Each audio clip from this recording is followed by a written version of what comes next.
प्रिय छात्र छात्राओं, 2 दिन जो है कैकेयी अंताप का पाठ का कुछ अंश पढ़ा दिया।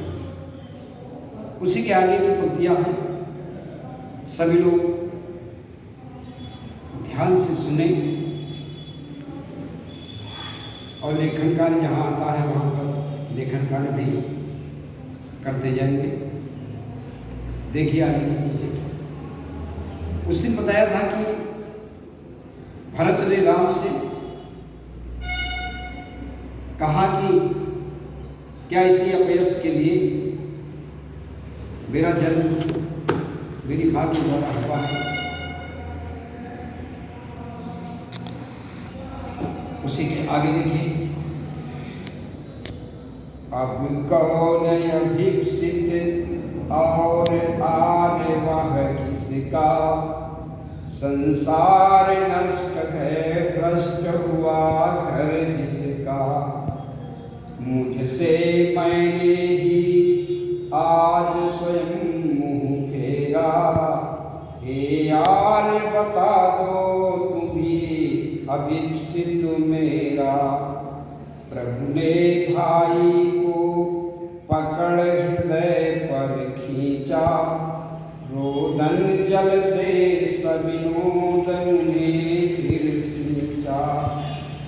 उसके आशय की था मिलेगी किसको, जन कर जननी ही जान न पाई जिसको।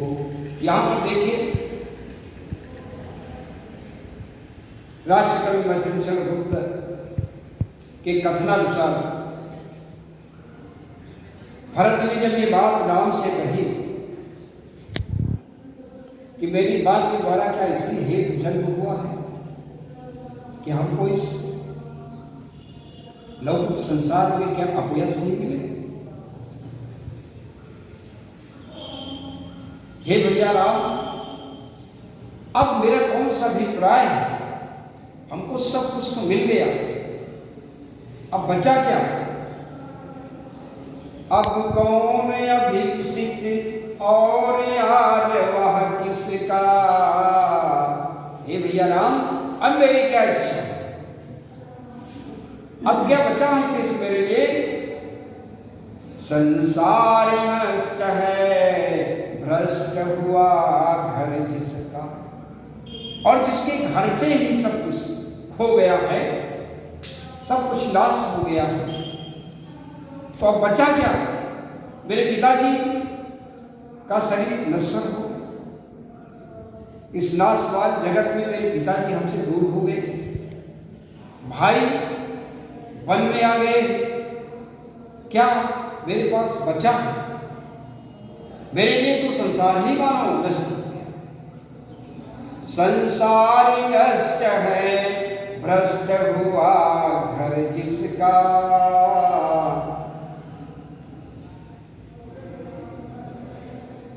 मुझसे मैंने ही आज स्वयं मुँह फेरा, और मुझे तो ऐसा लगता है कि मेरे द्वारा जो भी मेरे व्यवहार से या मेरे द्वारा मेरे माँ के द्वारा जो व्यवहार किया गया है, उसके कारण आज मुझे लगता है कि संसार में मैं कहीं मुँह दिखाने लायक नहीं।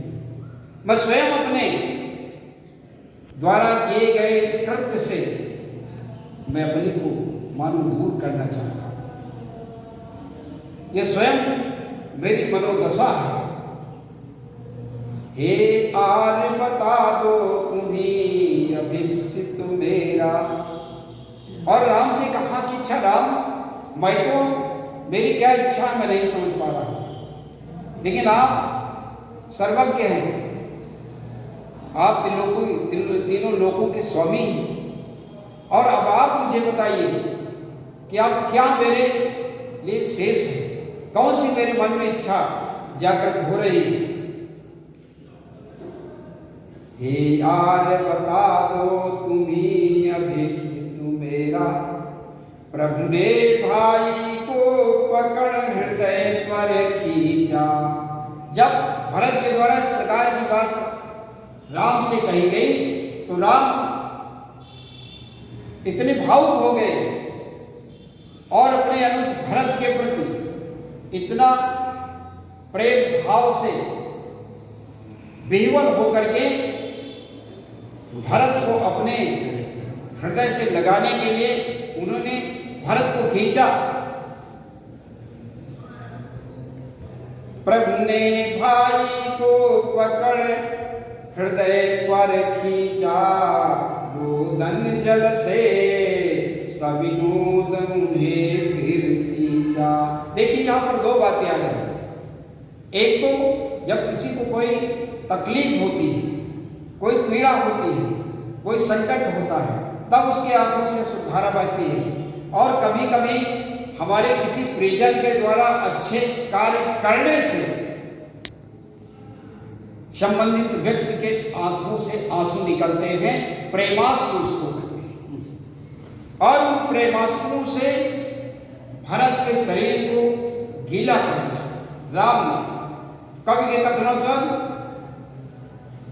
प्रभु ने भाई को पकड़ हृदय पर खींचा, रोदन जल से सविनोद उन्हें फिर सींचा। एक तरफ तो रोदन कर रहे हैं, रुदन कर रहे हैं, लेकिन रुदन किस लिए? प्रेम के वशीभूत होकर के, प्रेमास बह रहे हैं, प्रेम से विह्वल होकर के उनके नेत्रों से आंसू निकल रहे हैं। उसके आशय की थाह मिलेगी किसको? राम ने कहा कि भरत, उसके आशय की थाह मिलेगी किसको? अरे आपके हृदय की गहराई को, आपके हृदय की इस भाव भंगिमा को जानने की किसकी सामर्थ्य है? जिसने आपको जन्म दिया है। और उस मां ने जब अपने लाडले पुत्र के हृदय की गहराई को, उसके हृदय के भावुकता को नहीं समझ सकी, तो उसकी क्या सीमा है? कौन उसका मूल्यांकन कर सकता है? कौन सा ऐसा मापदंड हो सकता है? जब ये बात राम के द्वारा भरत के प्रति कही गई, तो देखिए यहां पर कैकेयी के मन में क्या उद्गार आता है। कैकेयी क्या करती है?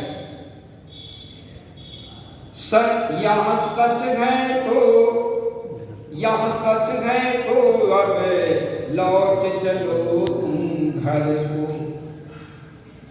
राम की बात से प्रभावित होकर कैकेयी ने राम से कहा कि है प्रभु, अगर ये बातें सच है, मैंने भरत के अंतस्थल की गहराई को नहीं जान सकी, मेरी बुद्धि इतनी परिपक्व नहीं हो सकी कि मैं भरत के अंतस्थल की बात को जानूं, ये सच है, तो फिर मेरी परम इच्छा है कि अब आप अयोध्या की ओर वापस आओ। यह सच है तो अब लौट चलो तुम घर को, चौंके सब सुनकर अकल कैकेयी स्वर को। और ये बात जितने भी वहां पर उपस्थित देवगण, प्रियजन, परिजन उपस्थित थे, सबने कैकेयी के उस अटल संकल्प, कैकेयी का अटल था कि भरत को राजगद्दी, राम को 14 वर्ष का। यही तो, इसी बात के लिए तो वो अटल थे, स्थिर थे, नहीं टिक रहे थे, अटल का मतलब। और इसलिए कहा कि फिर वापस चलिए। और जब ये बात सबने सुने तो सभी लोग बड़े आश्चर्यचकित होकर के चौंक, अरे वही कैकेयी जो अपनी बात के लिए अडिग, आज वो कैकेयी कह रही है कि ऐ राम, आप अयोध्या की ओर वापस चले। सबने रानी की ओर अचानक देखा, अचानक, अकस्मात। और कैकेयी के द्वारा जिस प्रकार के वचन कहे गए, तो सबकी दृष्टि जो है कैकेयी की तरफ पहुंच गई। और कैकेयी की ओर देख करके जब कैकेयी को देखा, तो उन लोगों को कैकेयी लग कैसी रही थी। सबने रानी की ओर अचानक देखा, वैधव्य तुषारा व्रत यथा विधुलेखा। अब देखिए ये वैधव्य शब्द आया है। वैधव्य का मतलब होता है विधवा।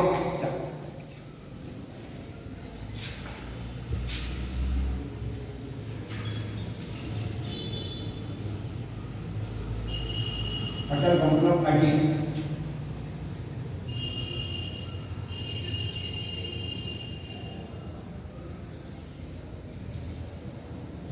और वैधव्य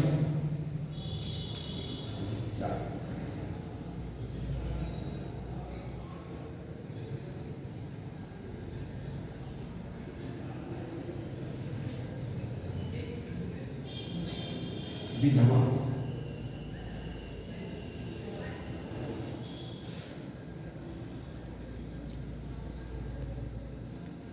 विधवा उसी को कहते हैं जिसका पति का अंत हो जाता है। और विधवा का विलोमार्थी शब्द क्या होगा?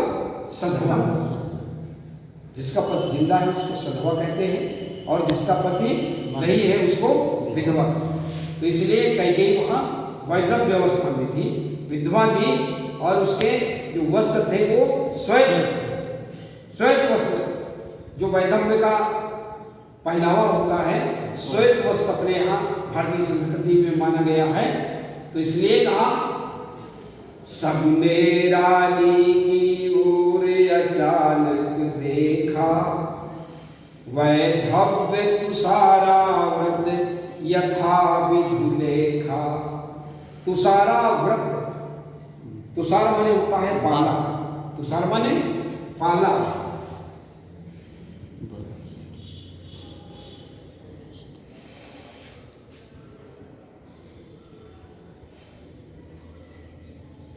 पाला हम लोग विज्ञान में भी पढ़े हैं, कक्षा 4-5 के। तो तुषार शब्द माने पाला होता है। पाला को हम लोगों ने विज्ञान में भी पढ़ा है, कोहरा, पाला। और आवृत का मतलब हुआ ढका। अगर इसको हम संधि विच्छेद करेंगे, तुषार धन आवृत, आवृत माने ढका।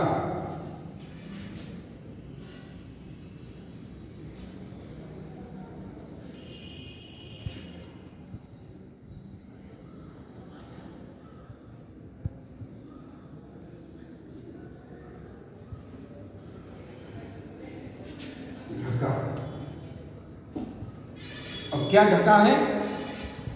जिस प्रकार से पाले से विधुलेखा, विधु माने होता है चंद्रमा है, विधुलेखा किरणें, चंद्रमा की किरणें।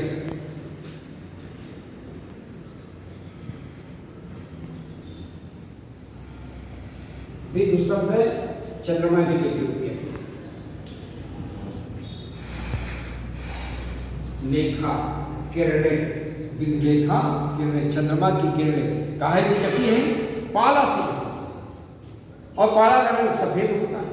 ठीक उसी प्रकार से वहां पर कैकेयी श्वेत वस्त्रों से वहां आच्छादित है।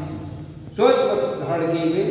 सबने रानी की ओर अचानक देखा, वैधव्य तुषारा व्रत यथा विधुलेखा।